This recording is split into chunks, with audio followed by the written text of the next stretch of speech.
Oh non, mais c'est le démon, n'est-ce pas, la prostitution. Ce n'est pas qu'elle allait, parce que les mœurs de Canaan, c'était la prostitution, la débauche, c'était l'idolâtrie.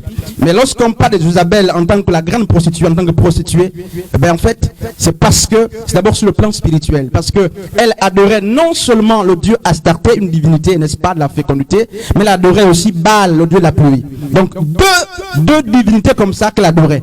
Et la Bible dit que ce roi-là qui craignait le Père, qui craignait Dieu, qu'est-ce qu'il va faire? Mais il va se mettre par alliance, donc il va marier Jézabel, qui était, n'est-ce pas, mes amis, d'une lignée maudite. Et qu'est-ce qui se passe? Jézabel qui, parce qu'à cette époque, il faut rappeler que Israël craignait Dieu. Jézabel, n'est-ce pas, mais qui était cananéenne, qu'est-ce qu'elle va faire? Satan voulait pervertir. Sem, n'est-ce pas, n'était pas maudit. C'est Cham qui était maudit, pas Sem, n'est-ce pas, pas les autres fils. Et pour pervertir Israël, Satan n'avait pas de moyens pour rentrer pervertir cette nation. Et il fallait, n'est-ce pas, un acte légal pour rentrer et pervertir la ville. Pervertir, n'est-ce pas, le peuple de Dieu, les Hébreux, les Juifs. Et il va donc disposer Jézabel près, n'est-ce pas, de Akab, ce roi-là. Et il va envoyer cette femme belle, n'est-ce pas, près d'Akab qui craignait Dieu. Akab va être séduit. Akab va finir par épouser, n'est-ce pas, Jézabel, une prostituée, une idolâtre. Puisque la Bible dit que lorsque l'homme quitte son père et sa mère, s'accroche à une femme, les deux deviennent une seule chair. Donc naturellement, n'est-ce pas, Jézabel et Akab formaient désormais une seule chair. Donc l'héritage d'Akab était l'héritage de Jézabel, et l'héritage de Jézabel était l'héritage, n'est-ce pas, d'Akab.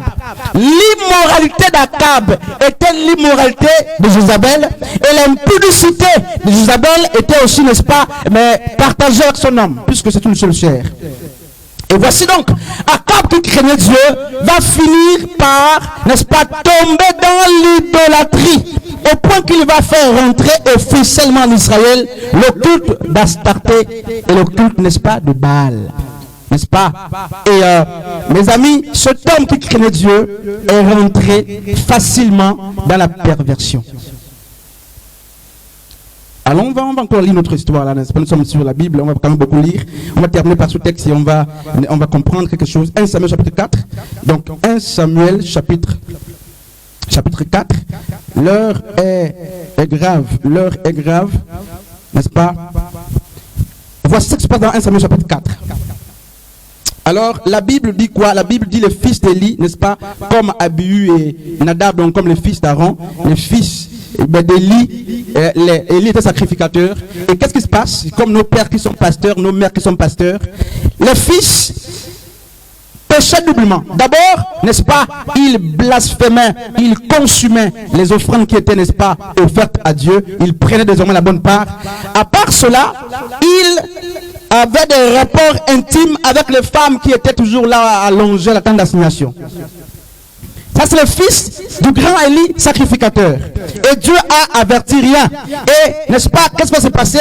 Dieu va promettre de livrer cette nation, n'est-ce pas, dans les mains des Philistins. Et la Bible dit, n'est-ce pas, au verset, à partir du chapitre 4e, là-bas, que les Philistins vont attaquer le peuple d'Israël. Mais qu'est-ce qui va se passer? Mes amis, très contents avec l'expérience, le peuple de Dieu se disait, mais comme d'habitude, Dieu est avec nous. On va remporter la victoire. Comme toi tu aimes faire, comme j'aime faire. Tu as péché, au lieu de repentir, eh bien, tu dis, je rentre dans le jeûne comme ça en prière. Un faux jeûne, un vilain jeûne, hypocrisie. N'est-ce pas? Tu es avec le copain de quelqu'un, le mari de l'autre, tu jeûnes. Tu jeûnes en vain. Ça c'est grave. Vous avez vu des sœurs qui chantent par expérience? Non, c'est parce que je suis programmé à chanter. Je dois chanter. Mais tu ne t'entends pas que l'autre dans l'assemblée. C'est un mauvais culte qu'on passe. Et tu vas dire non, j'ai l'expérience, j'ai pour habitude de faire descendre la gloire de Dieu, et n'est-ce pas? Donc malgré le petit péché, ça va passer. Je vais quand même exhorter, je vais quand même prêcher, je vais quand même chanter, parce que j'ai l'expérience. Dieu habite en moi.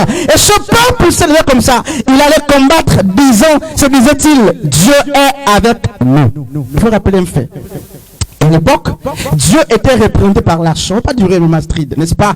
Et toutes les fois que l'arche était quelque part, frère, c'était la gloire de Dieu qui était rendue manifeste. Et qu'est-ce qui se passe? Les Philistins, dans 1 Samuel 4, vont attaquer le peuple de Dieu, oubliant que le fils du sacrificateur avait profané la maison de Dieu. Nous ne sommes plus au temple, n'est-ce pas, physique. Parce que 1 Corinthiens chapitre 6, 15, là-bas nous dit que nous sommes, nous, le temple. Et regardez comment ces fils ont profané, comment Dieu était en colère, parce qu'un simple bâtiment était profané. Combien ne sera-t-il pas en colère lorsque notre corps, en tant que temple, est profané? Lorsque notre corps, n'est-ce pas, est exposé. Et la Bible dit que les Philistins vont attaquer le peuple de Dieu. Ils vont battre le peuple de Dieu. Et alors qu'est-ce qui va se passer? Ils vont faire recours tout de suite. Le peuple de Dieu fera recours à l'arche, parce que l'arche était la gloire de Dieu. Et tous les peuples ennemis, n'est-ce pas, des Hébreux, savaient que quand l'arche est quelque part, la gloire revenait à ce peuple. Ils vont amener l'arche. Et qu'est-ce qui va se passer, mes amis? Les Philistins vont à nouveau battre le peuple de Dieu. Non seulement ça, ils vont arracher l'arche. Ils vont l'amener et ils vont mettre l'arche dans le temple où il y avait Dagon. Vous connaissez l'histoire. Et la Bible dit, n'est-ce pas, que Phiné ce jour va mourir avec son frère qui, Phiné, n'est-ce pas, son frère qui était le fils, justement, n'est-ce pas, d'Élie. Et l'histoire dit, n'est-ce pas, que lorsque un jeune homme va rapporter la nouvelle à Élie, qui était vieillard et aveugle, ne voyant plus. Écoutez, si vous êtes aveugle, vous êtes ministre, parce que dès que nous sommes là, nous sommes des ministres. Chacun est ministre, soit à l'église, il y a des ministères partout. Dans ta famille, tu es ministre. Dans ton foyer, tu es ministre. Un ministre ne peut pas diriger avec l'aveuglement. Élie était aveugle, il ne voyait pratiquement plus.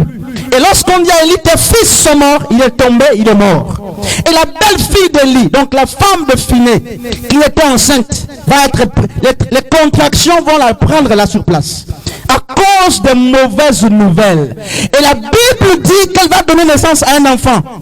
Et elle va l'appeler Ichabod. La gloire a été bannie. Alléluia.